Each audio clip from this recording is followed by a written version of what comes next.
آیا شما بیخبر هستید که این خواهران پاک دامنی من شما در فلسطین تیرباران می شود و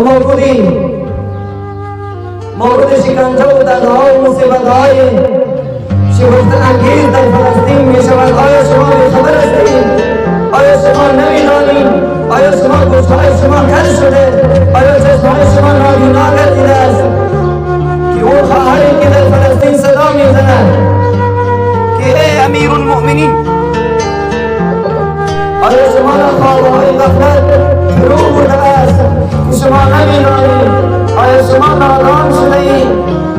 چرا شما بیدار نمی‌شوید تا وقتی در این خوابهای غفلت فرو رفته‌اید؟ آیا در روز قیامت از من و شما مسلمان‌های عزیز آیا سوال کرده نمی‌شود که اون خواهری که در فلسطین مورد تجاوز دشمنان قدیم و کثیف اسرائیل مورد شکنجه‌ها و دردها قرار می‌گیرد؟ آیا من و شما در خوابهای غفلت باشیم؟ آیا در روز قیامت از ما سوال نمی‌شود؟